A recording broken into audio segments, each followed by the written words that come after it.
পূজার মণ্ডপে গিয়া মূর্তিকে সামনে রাখা, পূজারীদেরকে সামনে নিয়ে বক্তব্য রাখছে। হিন্দু আর মুসলমান মুদ্রার এপিঠ ওপিঠ। হিন্দুরা পূজা করে, আমরা রোজা করি। রোজার পূজা মুদ্রার এপিঠ ওপিঠ একসাথে চলে? ইমান থাকবে? রোজা আর পূজা এক জিনিস? মুহাম্মদ আর কৃষ্ণ একই জিনিস?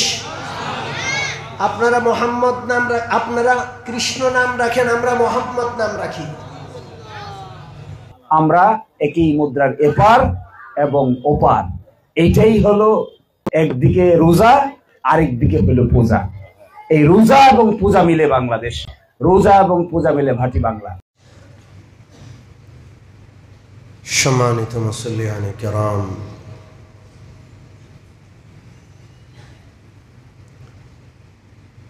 আমরা সকলেই মুমিন মুসলমান। মুমিন মুসলমানের মুসলমান হওয়ার জন্য, মুমিন হওয়ার জন্য সর্বপ্রথম শর্ত হলো এক, আল্লাহ তাআলার একত্ববাদে বিশ্বাসী হতে হবে। গোটা বিশ্বব্যাপী একত্ববাদে বিশ্বাসী, এক আল্লাহতে বিশ্বাসী শুধুমাত্র মুসলমান। এই ছাড়া পৃথিবীর কোনো জাতি একত্ববাদী নাই। আমরা এতটা একত্ববাদে বিশ্বাস করি, আমরা সমস্ত ক্ষমতার মূল কেন্দ্র একজনকে মানি, তিনি কে? এই একত্ববাদের বিশ্বাস, লা শরীক আল্লাহর বিশ্বাস, এটা আমাদের ঈমানের মূল। এটাতে কোনো নড়চড় হবে, সে আর মুমিন মুসলমান দাবি করতে পারবে না। দাবি করলে এই দাবি মিথ্যা বলে প্রমাণিত হবে। আল্লাহ কয়জন? গোটা কোরআনের 1/3 ব্যাপী আল্লাহর একত্ববাদ বোঝানো হয়েছে। কোরআনে যদি 6000-এর বেশি আয়াতও হয়, মনে করেন 6500-এর কাছাকাছি আয়াত, এই 6500-এর কাছাকাছি আয়াতের 1/3, প্রায় 2500, কয় হাজার আয়াত? 2500-এর বেশি আয়াত শুধু আল্লাহর ক্ষমতা, আল্লাহর একত্ববাদ সম্পর্কে নাজিল করেছেন কে? এই বিশ্বাসে কোন রকম সামান্য চিড় ধরলে সব শেষ, সব ধ্বংস, কিচ্ছু থাকবে না, সব বেকার। এই বিশ্বাস এত গুরুত্বপূর্ণ, হযরত মুআজ ইবনে জবল রাদিয়াল্লাহু তাআলা আনহুর একটি হাদিস আছে। হযরত মুআজ রাসূলুল্লাহর পিছনে ঘোড়ায় বসা, এক ঘোড়ায় 2 জন বসা, রাসূলুল্লাহ সামনে, মুআজ রাদিয়াল্লাহু আনহু পিছনে। এরকম ঘোড়ায় বসলে কত কাছাকাছি হয় এর একটা দৃষ্টান্ত এই যুগে আছে। যেমন মোটর বাইক বা হুন্ডায় যদি 2 জন বসে, তো একজন আরেকজনের কত কাছাকাছি, একজনের বুকের সাথে আরেকজনের পিঠ লাগানো থাকে, কত কাছাকাছি, একজনের মুখের সাথে আরেকজনের কান লাগানো থাকে, ঠিক কি ঠিক না? তো ঘোড়ায়, উটে, খচ্চর, গাধায় ডাবলিং করা হতো আগে, একজনের পিছনে আরেকজনকে মহব্বত করে বসানো হতো। রাসূলুল্লাহ সাল্লাল্লাহু আলাইহি ওয়াসাল্লাম হযরত মুআজকে আদর করে মাঝে মাঝে পিছনে বসাইতেন।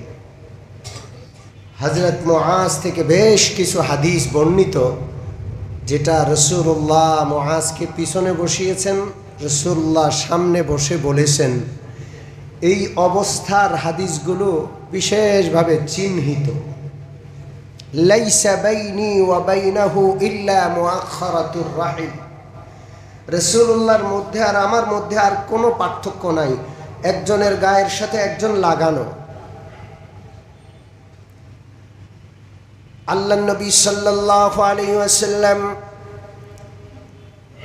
এই অবস্থায় হযরত মুআজ রাদিয়াল্লাহু তাআলা আনহুকে 10টা ওসিয়ত করলেন, 10টা গুরুত্বপূর্ণ ওসিয়ত করলেন।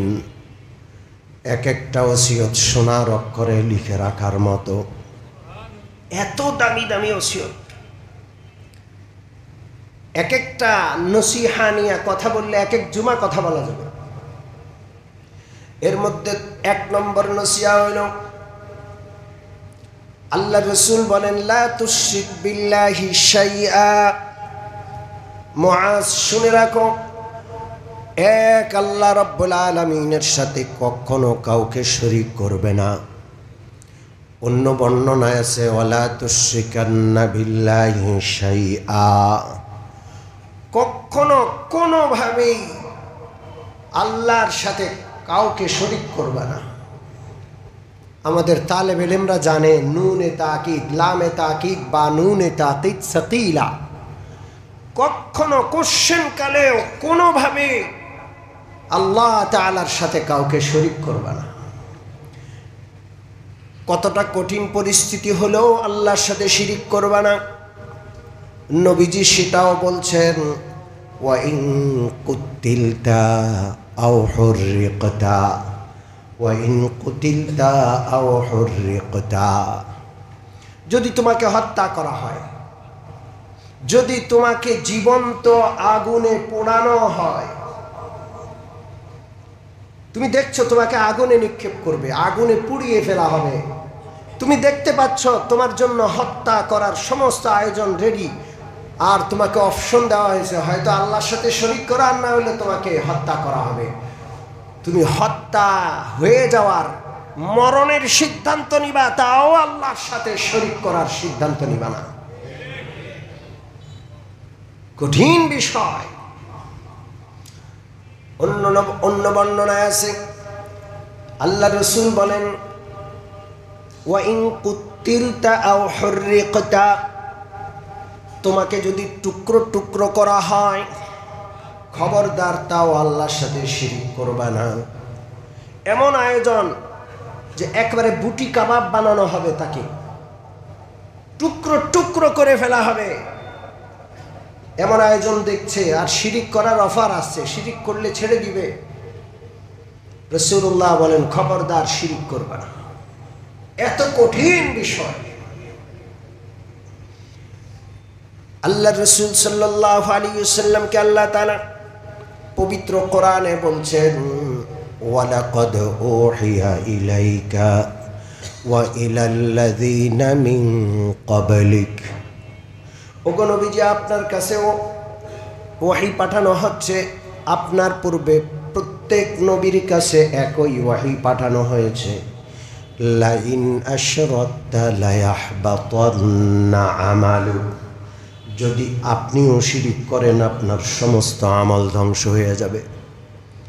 আপনিও যদি শিরিক করেন, এত বড় নবী, নবীকুলের সর্দার, ইমামুল আম্বিয়া, সাইয়্যিদুল মুরসালিন, তাকে বলা হচ্ছে আপনি আমার সবচাইতে প্রিয়, গোটা সৃষ্টির সেরা, আপনিও যদি এই অন্যায়টা করে ফেলেন, লাইন আশরাকতা লায়াহবাতান্না আমালুক, আপনার সমস্ত আমল ধ্বংস হয়ে যাবে। অবশ্যই অবশ্যই লায়াহবাতান্না, আপনার সব আমল অবশ্যই অবশ্যই ধ্বংস হয়ে যাবে। ওয়ালা তাকুনান্না মিনাল খাসিরিন, আর আপনি হবেন অবশ্যই অবশ্যই চরম ক্ষতিগ্রস্তদের অন্তর্ভুক্ত।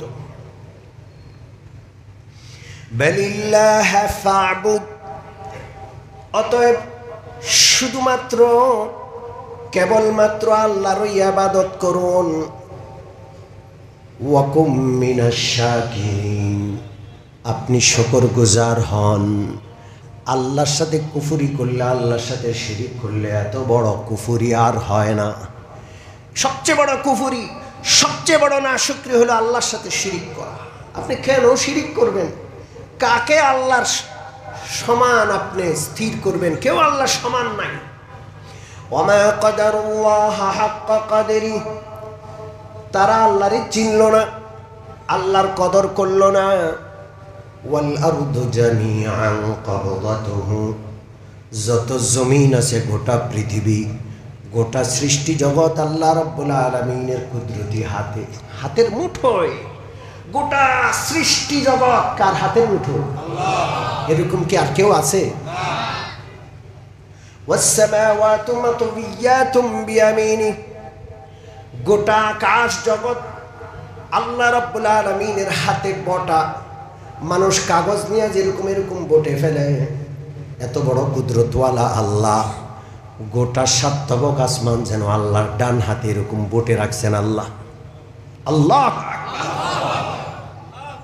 এত বড় বিজ্ঞানের যুগ, এই যুগটাকে বিজ্ঞানের যুগ বলছে। এখন পর্যন্ত আকাশ কোথায়, আকাশের কোনো খোঁজ বিজ্ঞানীরা পায় নাই। এখনো আসমান কোথায় আছে, আসমানের খোঁজ তারা পায় নাই। আল্লাহ আকবার, সুবহানাহু ওয়া তাআলা আম্মা ইউশরিকুন। তিনি মহা পবিত্র এবং অনেক উঁচু মর্যাদা তার ওই সকল বিষয় থেকে যেগুলোকে তারা আল্লাহর সাথে শিরক করছে। আল্লাহু আকবার। সম্মানিত মুসল্লিয়ানে কেরাম, আল্লাহ সব গুনাহ মাফ করবেন, শিরকের গুনাহ কোনোদিন মাফ করবেন না। যদি কেউ শিরক করে মারা যায়, আল্লাহ তাআলা ওই শিরকের গুনাহ মাফ না করে তারে জাহান্নামে দিবেন। শিরক ছাড়া পৃথিবীর যত বড় গুনাহ আছে, সেই গুনাহ করলে তওবা না করে মরে গেলেও আল্লাহ তাআলা ইচ্ছা করলে ক্ষমা করতে পারেন। ইন্নাল্লাহা লা ইয়াগফিরু আন ইউশরাকা বিহি ওয়া ইয়াগফিরু মা দুনা যালিকা লিমান ইয়াশা। শিরক ছাড়া যে কোনো গুনাহ আল্লাহ তাআলা ক্ষমা করবেন, ক্ষমা করতে পারেন, যার ইচ্ছা তারে ক্ষমা করে দিবেন। কিন্তু লা ইয়াগফিরু আন ইউশরাকা বিহি, নিশ্চয়ই আল্লাহ শিরকের গুনাহ কখনো ক্ষমা করবেন না। শিরকের গুনাহ আল্লাহ মাফ করবেন না। যে ব্যক্তি শিরক করবে তার ঠিকানা জাহান্নাম। হারামাল্লাহু আলাইহিল জান্নাতা ওয়া মাওয়াহুন নার।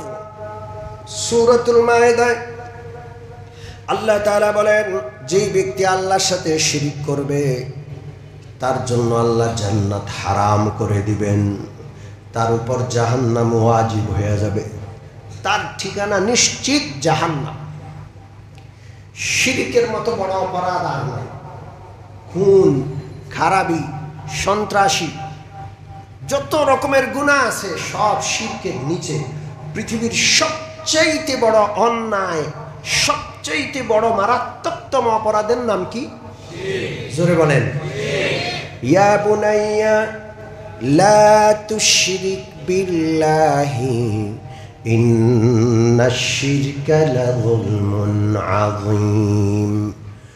আল্লাহ রাব্বুল আলামিন হযরত লোকমানের নসিহত আমাদেরকে শোনাচ্ছেন।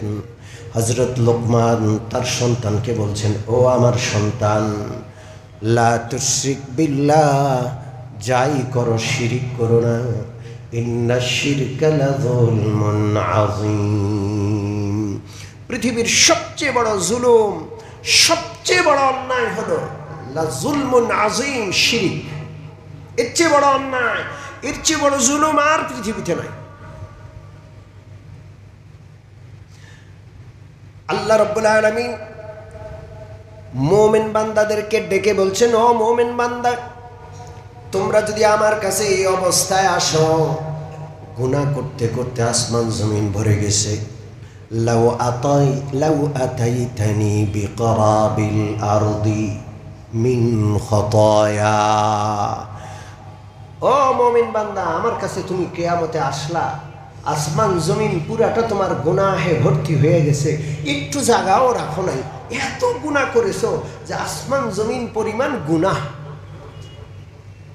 কিন্তু তুমি এমন অবস্থায় আসছো, লা তুশরিক বি শাইআ, তোমার এই গুনাহের মধ্যে শিরকের গুনাহ নাই, কোনো ভয় নাই।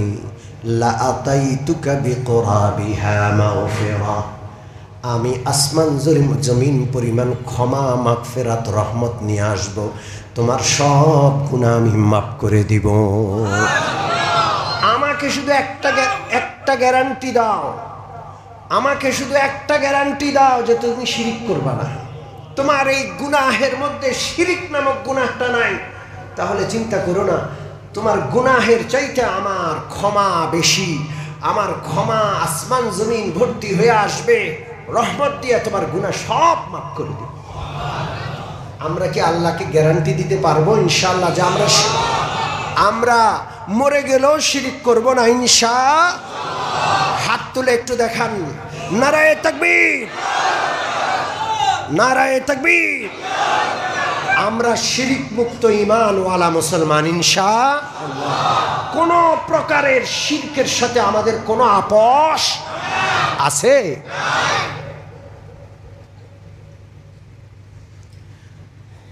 বিশ্বনবী রাহমাতুল লিল আলামিন বলেন, সিনতানে মুজিবাতান, দুইটা কাজ এমন আছে, দুইটা কাজের দুইটা পরিণতি অবধারিত, দুইটা কাজের দুই গন্তব্য, দুই পরিণতি।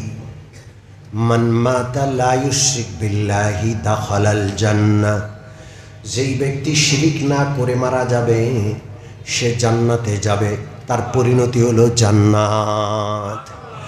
আরেকটা পরিণতিও অবধারিত, ওমান মাতা ইউশরিক বিল্লাহি দাখালান নার, যেই ব্যক্তি শিরিক করে মারা যাবে তার পরিণতি নিশ্চিত, সে জাহান্নামে যাবে, আগুনে ঢুকবে। কোথায় ঢুকবে? জোরে বলেন কোথায়?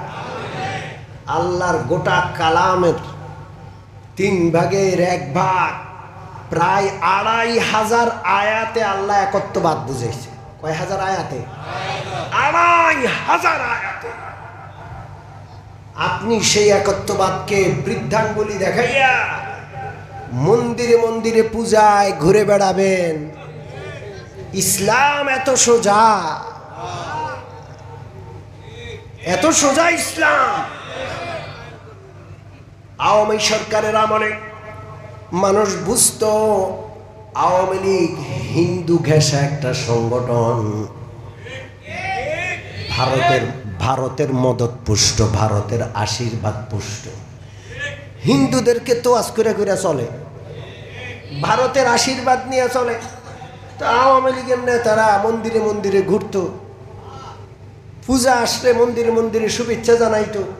মানুষ বুঝতো যে এটা ঠিক না, ওটা ওরা করে, ঠিক আছে, এটা ওদের একটা রাজনৈতিক স্বার্থ, ওরা করতেছে, আমরাও কথা বলতাম।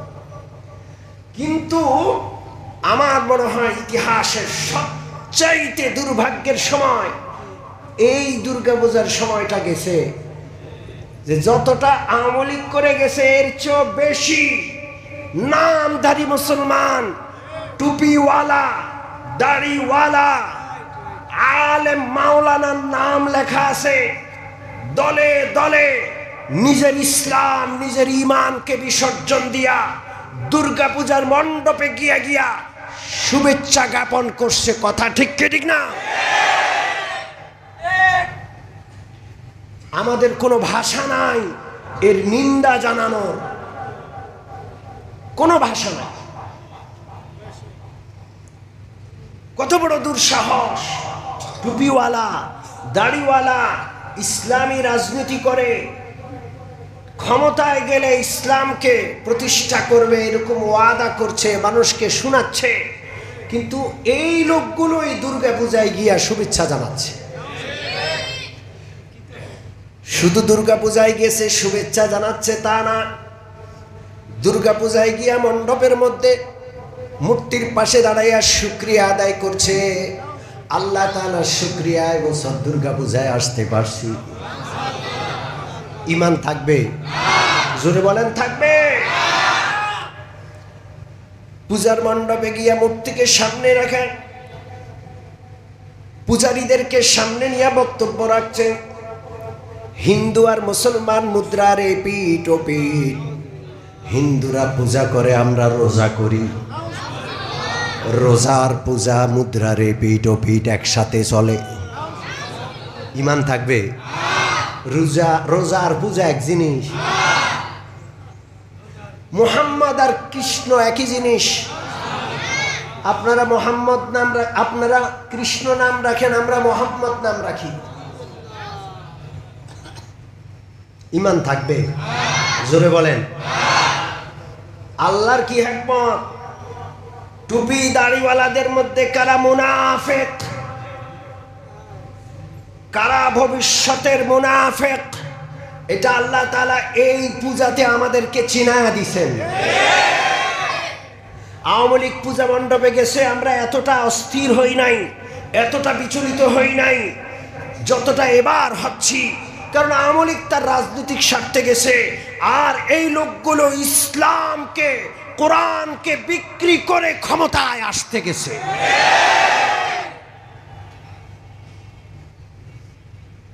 আমাদেরকে সতর্ক থাকতে হবে। যারা শুরুতেই ভোটের আশায় হিন্দু ধর্মীদের কাছ থেকে কিছু ভোট নিবে এই আশায় শিরিক করলো, শিরিকের মজলিসে গেল, ঈমান বিসর্জন দিল, এদের কাছে আর যাই হোক আল্লাহর কোরআন, নবীর সুন্নাহ এবং ইসলাম নিরাপদ নয়।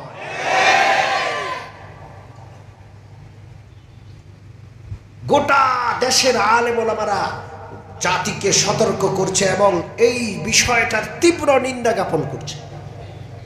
প্রতিযোগিতা দিয়া দিয়া দলে দলে টুপিওয়ালা দাড়িওয়ালা দলে দলে তারা পূজা মণ্ডপে গেছে। কি আশ্চর্য! এরপর সাতক্ষীরার একজন মাওলানা, সম্ভবত তার নাম মাওলানা মতিউর রহমান, গত বছরের ভিডিও এটা, দুর্গা পূজায় গিয়া এমন ভাবে তাদের গীতা পাঠ করলো, সন্ন্যাসীরা তাদের যোগীরাও সম্ভবত এত সুন্দর গীতা পাঠ করতে পারবে না। দুই হাতে এইভাবে মাইক ধরেছে, মনে হচ্ছে যে সে দুই হাত জোর করে প্রভুর সামনে গীতা পাঠ করতেছে। মনে হচ্ছে দুই হাতে মাইক ধরছে। আমি তাকায় দেখলাম যে দুই হাতের মাঝে মাইক আছে, মাইকটা এক হাতেও ধরা যায়, কিন্তু দুই হাতে এইভাবে ধরছে।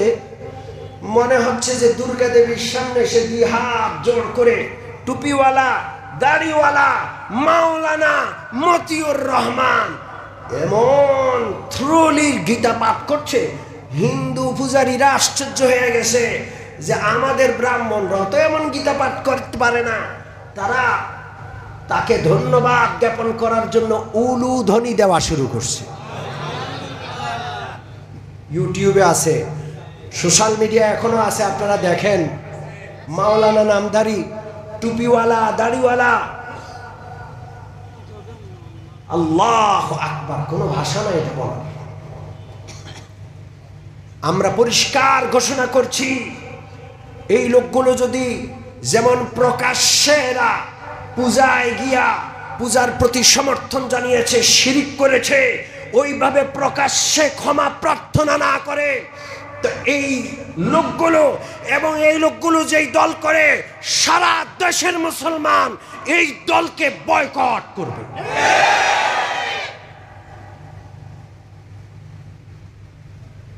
শিরক আর ইসলাম এক জায়গায় আসতে পারে না। শিরক আর তাওহীদ এক পাত্রে আসতে পারে না। নাপাক আর পাক, পবিত্র জিনিস এক পাত্রে আসতে পারে না। পবিত্র অপবিত্রতার সাথে মিশলে গোটাটাই কি হয়ে যায়?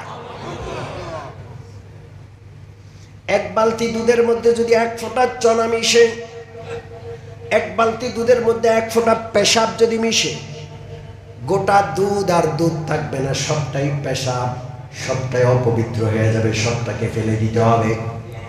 যারা এই কাজগুলো করছে, যারা রোজা আর পূজাকে এক করে দেখাইছে, মুদ্রার এপিঠ ওপিঠ বলেছে, মোহাম্মদ আর কৃষ্ণ আর বিশ্বকে এক বলে বলছে, এখনো তাদের পক্ষে সাওয়াই গাইতেছে ফেসবুকে। কত বড় দুঃসাহসী এরা! আবার ফেসবুকে আইসা ওইটার পক্ষে সাফাই দিচ্ছে। চুরি চুরি সিনা চুরি।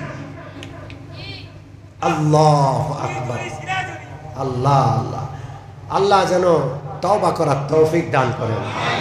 আমরা কড়া ভাষায় বলেছি, কিন্তু অন্তরে দরদ আছে। কারণ ইসলামী শক্তিগুলো একসাথে না হইলে এই দেশের ভবিষ্যৎ কিন্তু ভালো হবে না। ঠিক কি ঠিক না? আমরা ঐক্যের ব্যাপারে, ইসলামের রাষ্ট্র ব্যবস্থার ব্যাপারে আমরা দীর্ঘ আলোচনা করেছি, কিন্তু আমরা চূড়ান্তভাবে হতাশ হয়েছি। যারা পূজায় গিয়ে দুর্গা দেবীর সামনে ইসলামকে বিসর্জন দিতে পারে, তাওহীদ আর একত্ববাদকে বিসর্জন দিতে পারে, ওরা ক্ষমতায় গেলে হ্যান কোনো কাজ নাই যেটা ইসলামের নামে না করবে।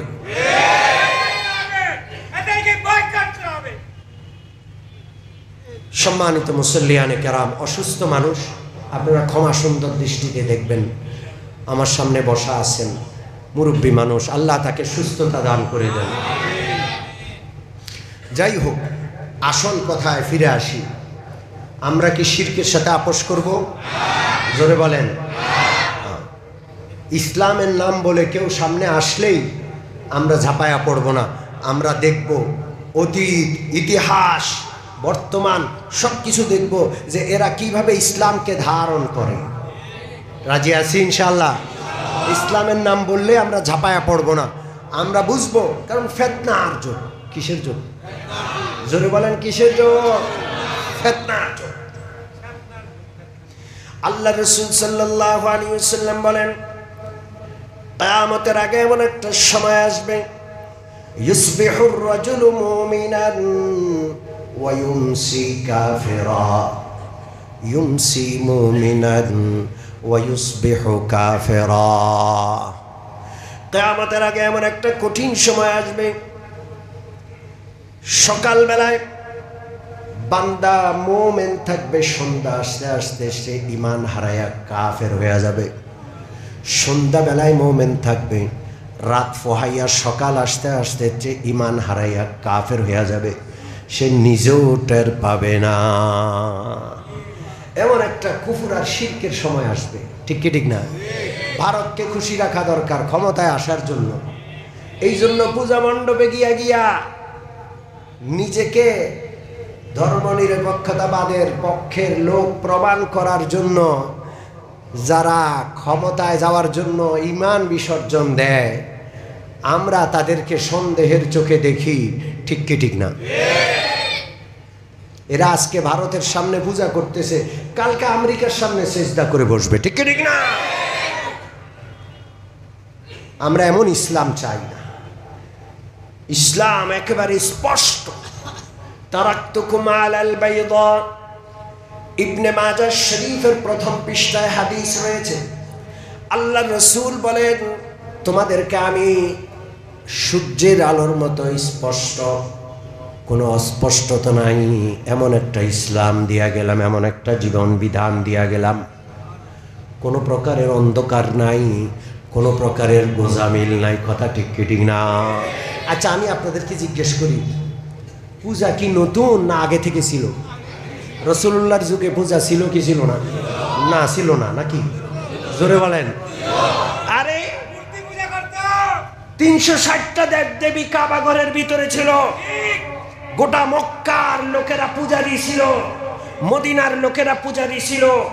দাওয়াত দিতে দিতে রাসূলুল্লাহ তাদেরকে ইসলাম ধর্মের দিকে আহ্বান করে আস্তে আস্তে করে ইসলাম গ্রহণ করিয়েছেন, হেদায়েতের পথে এনেছেন। আল্লাহর রাসূল ক্ষমতা চালিয়েছেন, 10 বছর পর্যন্ত মুসলিম রাষ্ট্রের প্রধান ছিলেন। আবু বকর রাদিয়াল্লাহু তাআলা 2 বছর, ওমর রাদিয়াল্লাহু তাআলা 10 বছর, উসমান 12 বছর, হযরত আলী 4 বছর, আমির মুআবিয়া 20 বছর। 100 বছর পর্যন্ত সাহাবাদের যুগ। এরপরে গত 1 শতাব্দী আগ পর্যন্ত প্রায় 1300 বছর মুসলমানরা বিশ্বে শাসন চালাইছে। কোটি কোটি হিন্দু, কোটি কোটি পূজারী সবসময় ছিল, রাসূলুল্লাহর যুগেও ছিল, এখনো আছে। দেখান দেখি রাসূলুল্লাহ কখনো পূজায় শুভেচ্ছা জানানোর জন্য তাদের উপাসনালয়ে গেছেন কিনা? কোন সাহাবী গেছেন? ইসলামের ইতিহাসে 1350 বছরের কোন আমির, কোন ওমারা, কোন ইসলামী রাষ্ট্রপ্রধান পূজায় গিয়া শুভেচ্ছা জানিয়েছেন? কোথায় পাইলাম এটা?